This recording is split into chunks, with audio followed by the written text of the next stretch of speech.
Ya, konvensi nasional ini akan mengukuhkan Kamala Harris dan pasangannya Tim Walz sebagai paslon dari Partai Demokrat. Dan kita akan bergabung dengan jurnalis VOA Valdia Baraputri yang akan melaporkan dari Gedung Putih Washington DC. Dan untuk mengetahuinya langsung kita akan sapa Valdia. Iya, halo, selamat pagi waktu Indonesia dan selamat petang waktu Amerika. Valdia, kapan konvensi? Selamat pagi waktu Indonesia. Iya, kapan konvensi dibuka dan apa saja agendanya? Ya, Satri dan Hamud, konvensi nasional Partai Demokrat telah dibuka di Chicago pada pukul 6.15 petang waktu setempat atau tepat 12 jam di belakang waktu Indonesia bagian Barat.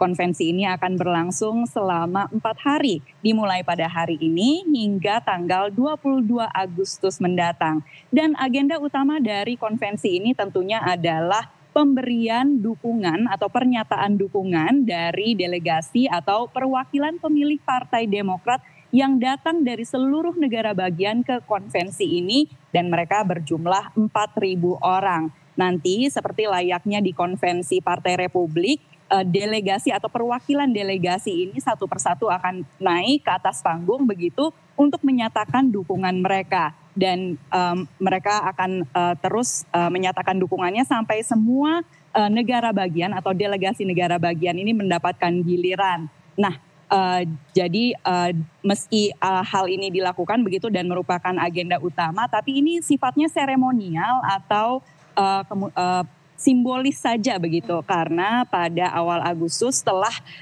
diberikan pernyataan dukungan secara virtual sehingga telah diketahui bahwa Kamala Harris mendapatkan dukungan yang cukup untuk maju sebagai capres dari Partai Demokrat.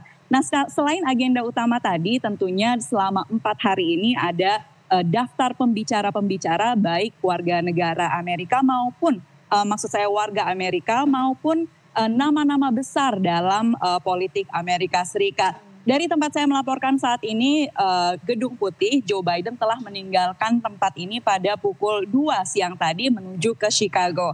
Karena Joe Biden akan memberikan pidatonya di puncak acara konvensi hari pertama ini. Selain itu akan ada juga mantan Presiden Amerika Serikat Barack Obama besok hari dan mantan Presiden Bill Clinton di hari selanjutnya. Nah, ini merupakan sebuah atau sesuatu yang kontras dengan Konvensi Nasional Partai Republik, di mana saat itu di Konvensi Nasional Partai Republik ini tidak ada mantan-mantan Presiden Amerika Serikat dari Partai Republik yang memberikan pidatonya.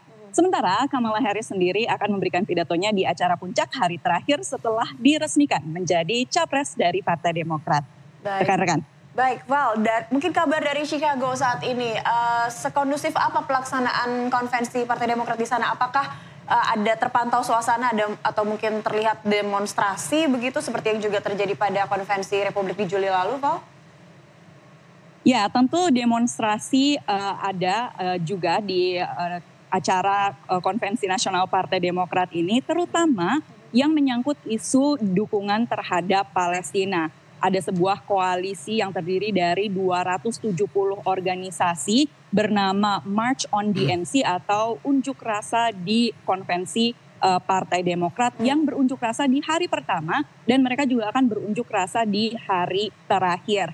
Mereka menyatakan terdapat sekitar 20.000 aktivis yang berpartisipasi dan mereka berunjuk rasa kurang dari 1 kilometer dari lokasi konvensi. Hal ini juga terjadi begitu di konvensi nasional Partai Republik, demonstrasi yang mendukung Palestina dan meminta penghentian perang di Gaza. Begitu mereka meminta Amerika Serikat untuk menyatakan dukungan pada Palestina dan menyetop bantuan terhadap Israel. Namun pada konvensi kali ini jumlahnya lebih signifikan daripada konvensi atau pada konvensi Partai Republik karena menurut pengunjuk rasa hal ini lebih pantas dilakukan di konvensi saat ini karena kebijakan-kebijakan terutama yang berkaitan dengan Israel Palestina ini datangnya langsung dari pemerintah yang saat ini tengah berkuasa atau incumbent. Sementara mengenai isu Israel Palestina sendiri, Kamala Harris ini pada bulan Juli lalu sempat bertemu dengan Perdana Menteri Israel Benjamin Netanyahu saat Netanyahu mengunjungi Amerika Serikat begitu. Nah, ia melakukan pertemuan dan menurut Kamala ia mendorong Netanyahu untuk cepat meraih kesepakatan dalam gencatan senjata. Ia juga mengatakan ia mengafirmasi bahwa Israel memiliki hak untuk melindungi diri, tetapi menurut Kamala juga mengekspresikan kepada Netanyahu akan kekhawatiran mendalam terhadap angka kematian yang tinggi di Palestina, maksud saya di Gaza, juga krisis kemanusiaan yang berlangsung di sana. Rekan-rekan. Valdia, bagaimana saat ini posisi dari Kamala Harris dan terhadap yang pesaingnya mantan Presiden Donald Trump? Ya, jadi situasi begitu saat ini sudah sangat berbeda dibandingkan saat Biden menjadi capres dari Partai Demokrat. Menurut polling terbaru hari ini tanggal 19 Agustus waktu setempat, waktu Amerika Serikat begitu, dari 538, sebuah organisasi yang melakukan polling, Kamala Harris ini unggul dibandingkan Trump dengan angka 46,6%, sementara Trump berada di angka 43,8%. Namun polling ini rekan-rekan yang harus